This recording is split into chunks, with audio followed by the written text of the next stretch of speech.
Herkese yeniden merhabalar. Bugün şahane bir tarifim var size. Tavuk but tarifi, dışı çıtır, içi yumuşacık ve patatesli güzel bir tarifim var. Değişik tarif arayanlar için şahane bir alternatif, mutlaka denemenizi tavsiye ediyorum. Gerçekten içi dışı baharatlarıyla beraber nefis oldu. Ve sizi bekletmeden hemen tarife geçiyorum. 5 adet tavuk paketim var. Yani tavuk but var. Tavuk butlarımı tencereye aldım. Üzerine 2 çay kaşığı tuz ekledim. Ve üzeri geçecek kadar su ekliyorum. Ve tencereyi ocağa koyuyorum. Kaynamaya başlayınca üstündeki kefleri alıyorum.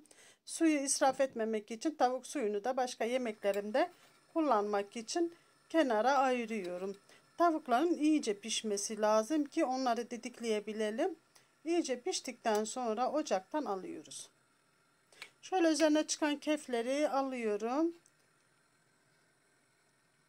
Orta hararetli ateşte kapağını kapatıp pişirmeye devam ettim ve butlar iyice piştikten sonra aldım.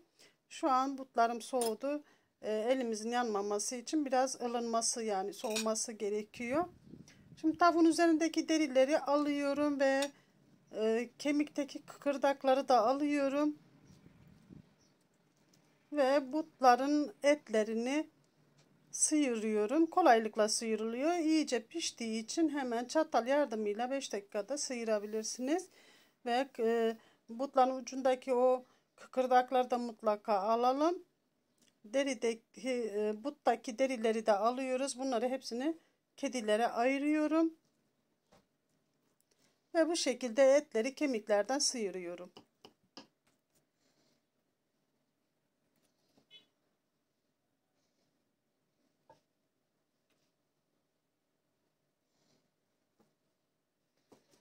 Sıyırdığımız etleri ince ince doğruyoruz.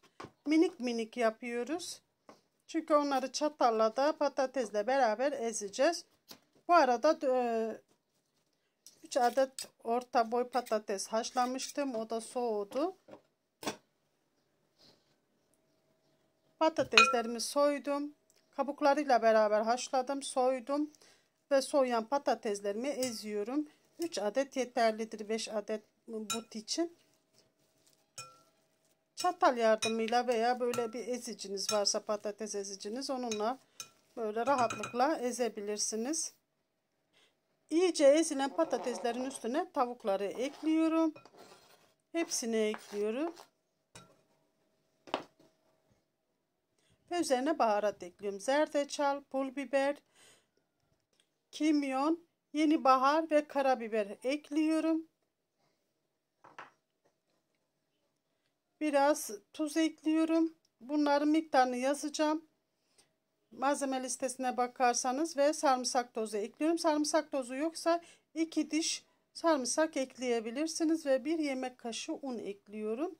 Ve bunları iyice harmanlıyorum. İyice birbiriyle eziyorum. Özleşmesini sağlıyorum. Birbiriyle iyice özleşmesi lazım. Baharatların iyice karışması lazım. Dediğim gibi malzemeleri malzeme listesine yazacağım. Oradan bakabilirsiniz. Gerçekten çok farklı ve güzel bir tarif, mutlaka denemenizi tavsiye ediyorum. Arkadaşlar, bu arada kanalıma abone olup zil bildirimini açıp videolarıma destek olursanız, yorum ve beğeni yaparsanız çok sevinirim. Patatesi ve tavuğu iyice ezdikten sonra kenara aldım. Diğer tarafa da 3 adet yumurtayı iyice çırpıyorum. 1 çay kaşığı tuz ekliyoruz yumurtanın içine ve iyice çırpıyoruz. Diğer yanda galeta unum var veya ekmek kırıntısı kullanabilirsiniz. Kendi evde yaptığınız ekmek kırıntılarını kullanabilirsiniz. Ve yumurtamı iyice çırptıktan sonra şimdi kemikleri yanıma alıyorum. İyice ezdiğim patates ve tavuğumu da bir avuç dolusu alıyorum. Ve butu yapımına başlıyorum. Kemiği tam harcın ortasına koyuyorum. Ve şekil vermeye çalışıyorum. Elimizde içli köfte yapar gibi bu şekilde şekil veriyoruz. Çok rahatlıkla şekil veriliyor. Çok güzel şekil veriliyor. Hiç zorlanmıyoruz. Hemen 5 dakikada elimizde çevirdiğimizde istediğimiz şekli verebiliyoruz. Sonra önce yumurtaya buluyoruz. Daha sonra galeta ununa buluyoruz. Galeta ununa buladıktan sonra tekrar yumurtaya, tekrar galeta ununa bulayıp kızartmaya geçiyoruz.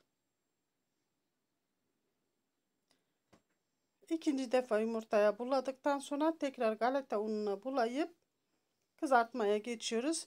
Bir adet daha göstermek istiyorum.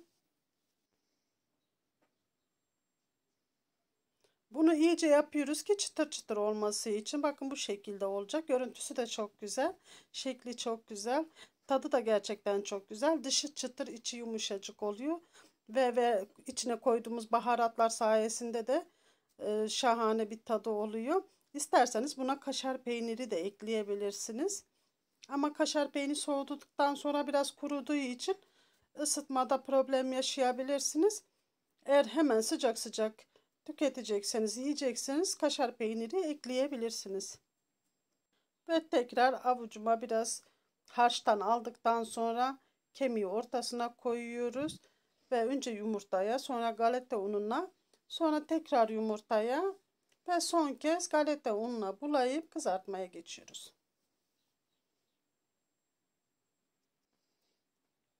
Değişik sunumlar yapmak isteyenler, farklı tarif arayanlar için bu şahane bir alternatiftir. Gerçekten denemenizi tavsiye ediyorum.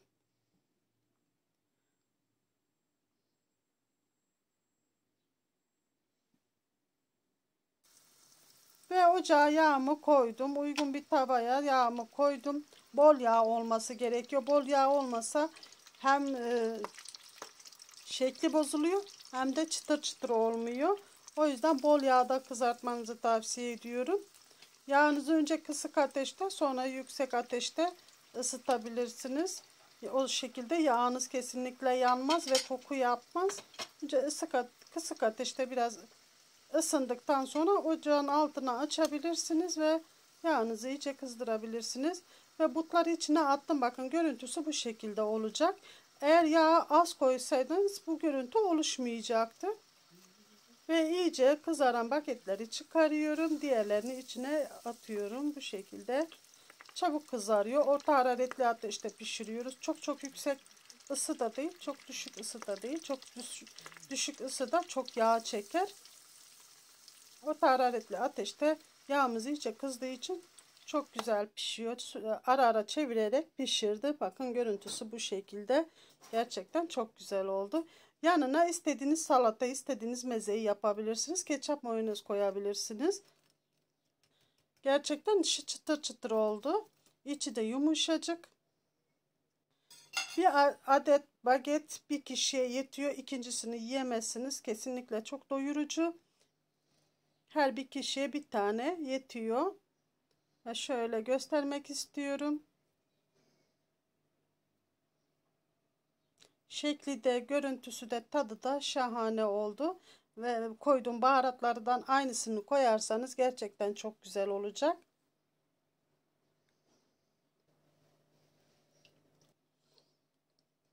Bakın içini de göstermek istiyorum. İçi gerçekten yumuşacık ve çok lezzetli.